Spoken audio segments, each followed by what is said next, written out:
In the late 1800s, one of the world's most interesting men would come into existence.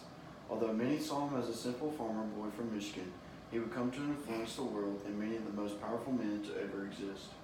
Henry Ford was born on July 30th, 1863, on his family's farm in Wayne County near Dearborn, Michigan. When Henry Ford was only 13 years old, his father gifted him a pocket watch, which Ford quickly took apart to investigate and then reassemble. Hearing about the boy's inventive ability, his neighbors were impressed and requested that he fix their watches as well.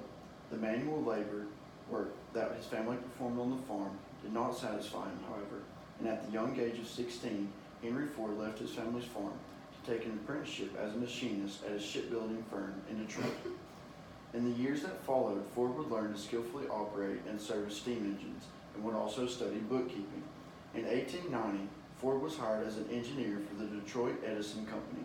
In 1893, his natural talents earned him a promotion to chief engineer.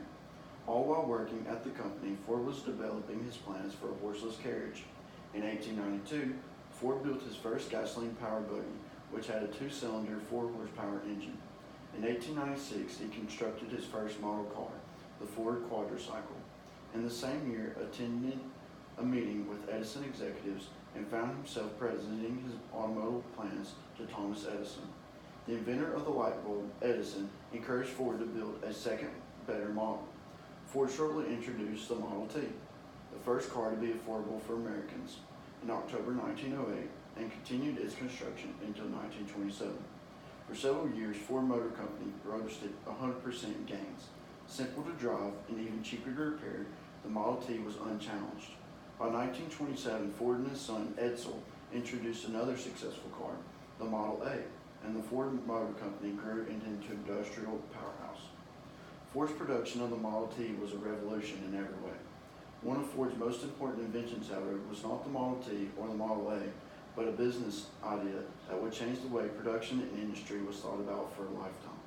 In 1913, Ford launched the first assembly line for the mass production of the automobile. This new technique decreased the amount of time it took to build a car from 12 hours to 2.5, and lowered the cost of the Model T from $850 in 1908 to $310 in 1926 for a greatly improved model. Henry Ford's idea for the assembly line was to use unskilled workers to perform unskilled tasks. After that person was done with a specific task, it would be passed down to the next person to perform another task, and so on and so on.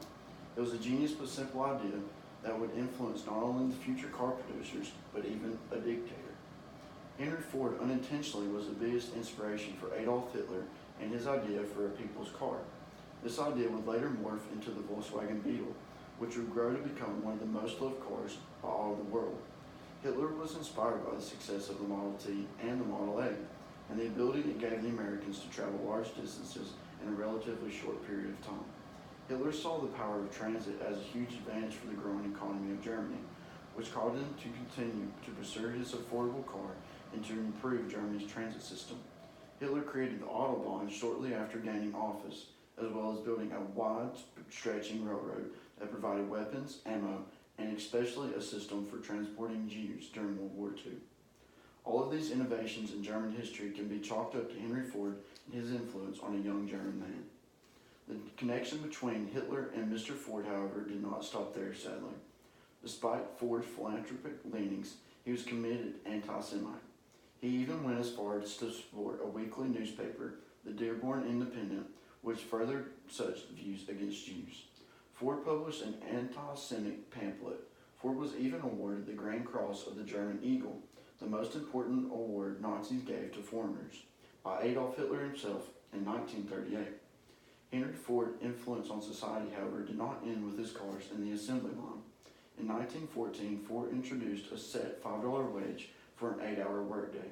This was 14 years before the introduction of a minimum wage in 1938. This $5 wage was more than double what workers were previously making on average, and kept workers loyal to the Ford Company and in the assembly line. Ford became well known for his revolutionary vision, a steady wage, and an enjoyable 5-day work week with a 40-hour schedule. He was one of the earliest adopters of such a system, which would increase in popularity and is now almost completely followed in current times. Henry Ford died on April 7th, 1947, of a brain hemorrhage. Henry Ford was a very interesting character and came to be highly influential on societies and its ideas, influencing such aspects as government, business, and even economy. His effects are still felt today, and his name can be seen on countless cars on our highways.